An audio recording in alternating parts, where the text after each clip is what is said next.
पितृपक्षात प्रत्येक भागात वेगवेगळ्या पद्धतीची खीर केली जाते। बऱ्याच ठिकाणी तांदूळ डायरेक्ट दुधामध्ये शिजवून त्याची खीर केली जाते, कुठे गव्हाची खीर केली जाते तर कुठे भात शिजवून केली जाते। आजची खीर ही भातापासून तयार केलेली आहे आणि अगदी चविष्ट आहे, शिवाय बनवायला सुद्धा तितकीच सोपी आहे। चला तर सुरुवात करूया। नमस्कार, तुम्हा सर्वांचं मनापासून स्वागत आहे। इथे लहान वाटीने 1 वाटी भात शिजवून घेतला आहे, यामध्ये मीठ अजिबात टाकलेलं नाही। आता हे शिजलेला भात थोडा थंड झाला किंवा नॉर्मल टेम्परेचरवर आला की याला मिक्सरमध्ये टाकायचं। साधारण 7 ते 8 चमचे हा भात तयार होतो। तुमच्या इथे किती प्रमाण आहे त्याप्रमाणे तुम्ही भात शिजवायला मांडू शकतात। आता याला बारीक करायसाठी एक तर पाण्याचा वापर करावा किंवा दुधाचा। मी इथे दुधाचा वापर केला आहे। साधारण मला अर्धी वाटी दूध लागलेलं आहे। लहान वाटीने भाताची पेस्ट करून घ्यायची किंवा तुम्ही थोडंसं जाडसर ठेवू शकता।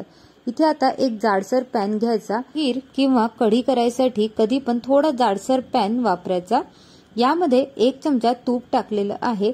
त्याचबरोबर ड्रायफ्रुट्स तुमच्या आवडीने तुम्ही कुठलेही टाकू शकतात। इथे मी 2 ते 3 बदाम आणि काजू बारीक कुटून टाकले आहे। त्याचबरोबर 1 विलायची टाकली आहे आणि 2 ते 3 इथे केसरच्या काड्या टाकल्या आहेत। बरोबर 7 ते 8 चारोळीचे दाणे सुद्धा यामध्ये टाकून याला मिनिटभर व्यवस्थित असं भाजून घेतलेलं आहे, म्हणजे कच्चेपणा निघून जाईल आणि चवीला सुद्धा खूप छान लागते।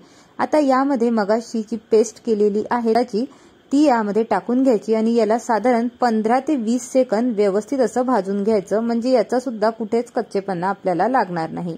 आणि जे थोडंसं मिक्सरमध्ये राहिलं आहे त्यामध्ये थोडंसं पाणी टाकून याला व्यवस्थित असं मिक्स करून घ्यायचं, म्हणजे कुठेच हे तळाला चिटकणार नाही आणि आपली खीरही करपणार नाही। आता यामध्ये 1.5 वाटी नॉर्मल टेम्परेचरवरचं दूध टाकत आहे।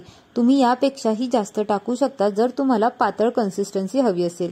त्याचबरोबर हे टाकल्यावरती याच्या व्यवस्थित अशा गुठळ्या मोडून घ्यायच्या, कारण यामध्ये थोड्याशा गुठळ्या अशा जमा होतात। हे साधारण 2 ते 3 मिनिटं व्यवस्थित शिजल्यानंतर यामध्ये अर्धी वाटी साखर टाकायची। तुमच्या आवडीनुसार तुम्ही साखर कमी जास्त सुद्धा टाकू शकता। तुम्हाला पिठी साखर टाकायची असेल तर तुम्ही पाऊण वाटी टाका। ही व्यवस्थित अशी मिक्स झाल्यावरती आणि याच्या गुठळ्या मोडून झाल्यावरती साधारण 4 ते 5 मिनिटांनंतर ही अशी दिसते। याला आता मीडियम फ्लेमवरती आपण 2 ते 3 उकळ्या आणून सगळी प्रोसेस लो फ्लेमवरती करायची आणि जर तुम्ही तिथे अवेलेबल असाल तर लो टू मीडियम फ्लेम केलं तर हरकत नाही, जेणेकरून आपली खीर करपणारही नाही आणि तळाला सुद्धा लागणार नाही। आणि याला अधेमध्ये चमचा हलवत जायचा, म्हणजे भांड्याच्या तळाला खीर चिपकणार नाही। साधारण 5 ते 7 मिनिटात ही खीर संपूर्ण तयार होते।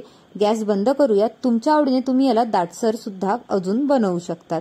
सर्व करून घेऊयात। चवीला अतिशय उत्तम लागते, त्यामुळे तुम्ही एकदाही नक्की ट्राय करा। तुम्हाला जर व्हिडिओ आवडला तर लाईक, शेअर, सबस्क्राईब नक्की करा। नमस्कार।